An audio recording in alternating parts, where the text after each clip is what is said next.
Hey YouTube, what's shaking? What's going on? We're having a little walkabout today. It's been a while since I've been able to get out here. It's been so hot, plus there's been so much smoke out here on the hills and whatnot, you wouldn't be able to see anywhere the last, I don't know, 10 plus days or something like that. Trying to get a good view, get the walk in. Wouldn't have been fun to walk around in the smoke, so I didn't see no need. But trying out to see if we can keep this wind noise out too with this little mic here. But while we're out here walking around, little discussion.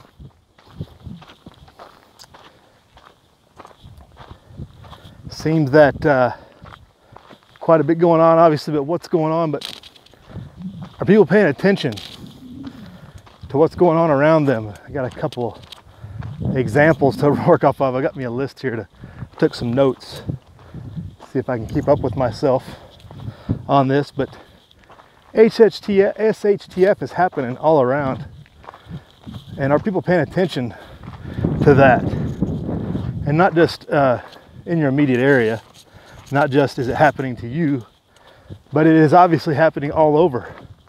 And there are lessons to be learned by watching a lot of that, I think.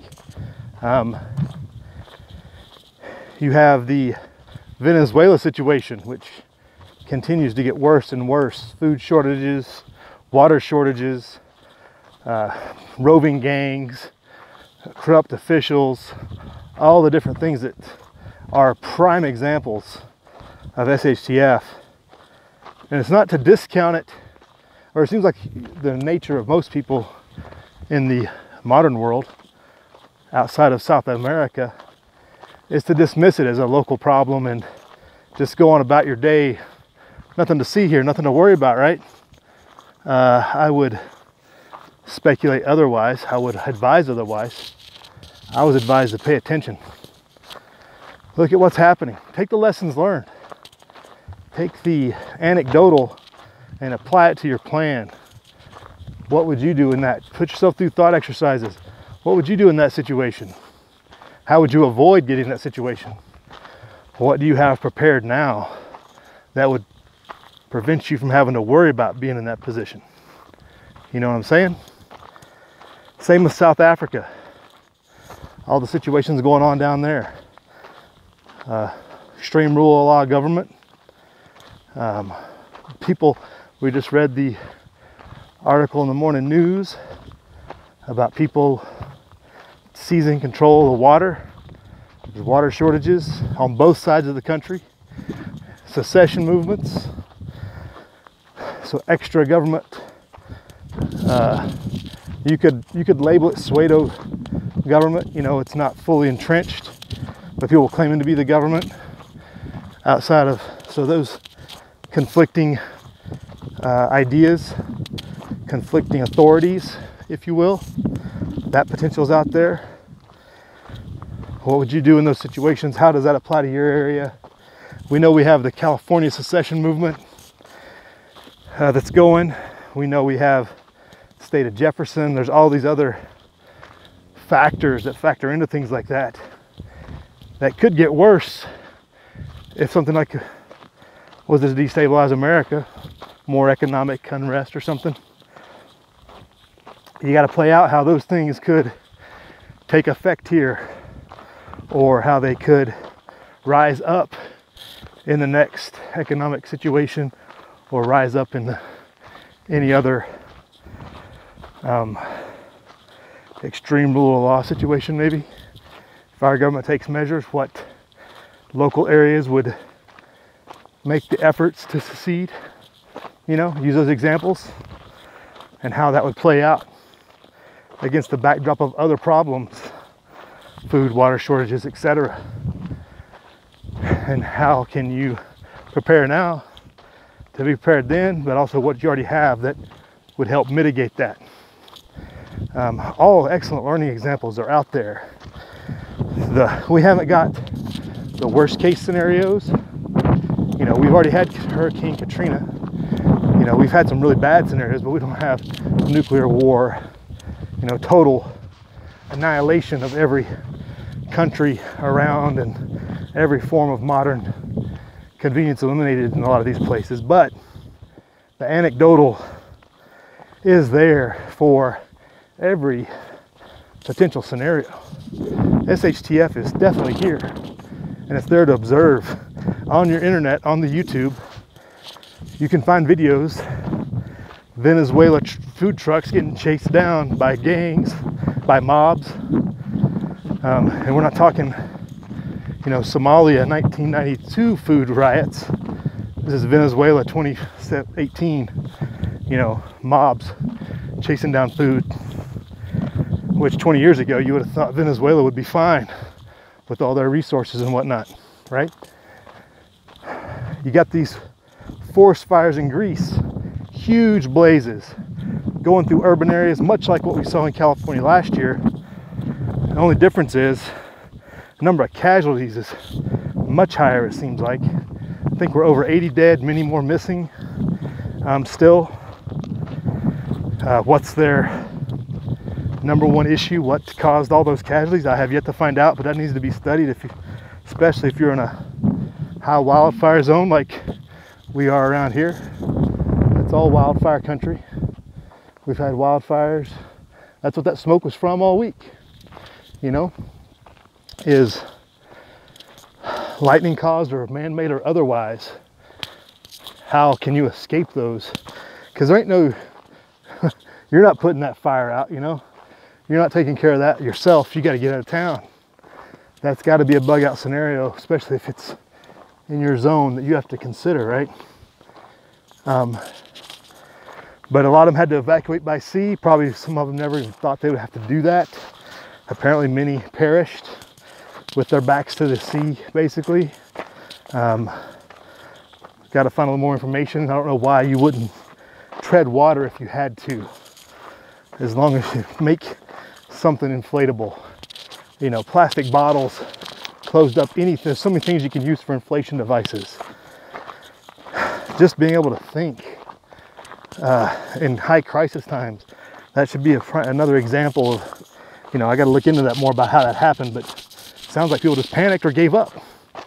One or the other, because if your back's to the water and there's a fire coming, get in the water.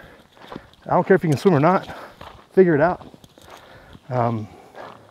Mentally preparing yourself for those situations obviously is more beneficial than living your life walking around down the street looking at your phone and then never having a care in the world, and then something like that comes upon you.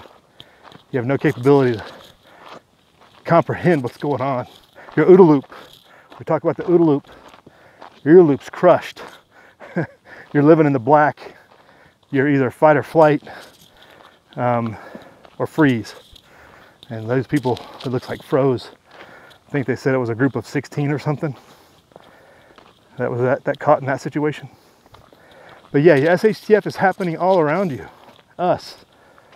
But we have the opportunity to learn from it, to use it to test what we already have in place, what we know, compare it to comparative examples, and go, what would happen? What would I do if? Then you get the more even closer down to the individual level example of, he had this fella get shot in the gas station parking lot down in Florida. I would say because of bad decision making. He didn't deserve to be shot, it doesn't sound like. He shouldn't have been shot. The sheriff let the guy off, or decided not to press charges against the guy who did the shooting. But that's not the lesson to learn here. I think the lesson is you have to be aware of what's going on around you, who you're dealing with. And very often, sounds like this guy overestimated his ability or underestimated his opponent. Because he immediately saw this guy going in on his girlfriend or wife, whoever it was, you know, giving her a verbal abuse basically. And he shoved the guy to the ground. Obviously escalating the situation, putting hands on him. I don't think the guy had his hands on his girlfriend, whichever. But gave him a good shove. Guy pulled out a pistol and shot him. He overestimated the situation. you can't automatically escalate just because, unless you know you have the firepower to back it up, right? There are de-escalation techniques, and Pastor Dowdis did a video about all the other things that go into before it even gets to that point. You know, parking in a illegal zone is kind of irrelevant in that respect, but parking in a manner so you can provide a quick exit. The female in the situation being better aware or trained. Sounds like she just went to verbal blows with the guy instead of rolling up her window and ignoring him, blocking it out. So kind of escalating the situation that way. Escalation is not the way to go unless you know you can finish it, or can counteract anything they bring at you. And I think seeing the older gentleman doing it was, they overestimated that this is just some old fool. And they paid the price for that. It's like Reb says, most people walk around with a mental illness. Most of those people are untreated. When things get bad, all of them are going to be untreated, unmedicated. Think how bad things are going to get then. Obviously, it sounds like this guy had an issue mentally to be going around confronting people over a parking spot like that. Whatever that is, you have to be aware or estimate like what is going on. You have to quickly think through and, you know, maintain standoff, you know, de-escalate. Why would you escalate that? And that gentleman chose to escalate at his own peril. So bad decision making. Learning from those examples are going to be key. A lot of your concealed carry training goes into those situations and how to better prepare yourself for things like that. De-escalation is the preferred. The last thing you want to do is shoot somebody, especially in a situation like that, but that's the individual level SHTF that you have to be prepared mentally to deal with. You ain't got time really to mentally think through the whole thing right there, but you have to mentally go through your checklist of, can I de-escalate this now? Am I able to? How can we get out of this alive? Your whole goal is to get out alive, right? Not to prove you're right, not to prove you're bigger, not to prove you're badder. The whole goal is to get out alive, right? Granted, we all don't get out of life alive. We all die in the end, but in that immediate situation, if the other guy walks away and it's over, it's over. Maybe he was right. Fine, whatever. Call the sheriff or police on yourself. Say, hey, I parked in a handicapped spot. This guy's giving me a citizen's arrest. Can you come help him out? I don't know. There's got to be ways, but there's nothing in that case, worth dying over. You know, it's not like you're protecting life and property as we would think of it in the truest sense. So just a lot of examples out there, folks. A lot of ways to point it out to people that you commiserate with. A lot of ways to talk to people that you know about, hey, are you preparing for, you know, wildfires? We got a lot of wildfires in our area. You see what happened in Greece? Flash flooding. There's been some severe flash flooding everywhere. East Coast, Texas, all kinds of places. Tornadoes. There's tornadoes in Iowa. Most people that live in Tornado Alley, I think, are on the hook. They know what's up for the most part. At least when tornadoes concerned, they know where to go to ground or what to do. But that also translates over to the bigger situation, and that's an avenue of, well, yeah, tornado can knock out power, but there's about 10 other things that can knock out power as well take away your food resupply, water resupply, all that other good stuff. And some of them are man-made and some of them aren't. So all right, folks, just some thoughts here on this walk today. Nice and about 100 degrees, but we got a nice view, so I had to bring everybody along, talk about some things I've seen, and maybe just friendly advice. Let people know, hey, the SHTF is happening, and more than likely it's going to happen in a way that you don't recognize unless you mentally prepare now, unless you mentally are thinking through it and are aware of your surroundings, small to big picture. You've got to know that it could escalate very quickly, whether it's wildfire or individual actions by somebody that puts you in harm's way. So, thoughts for today, folks: live free.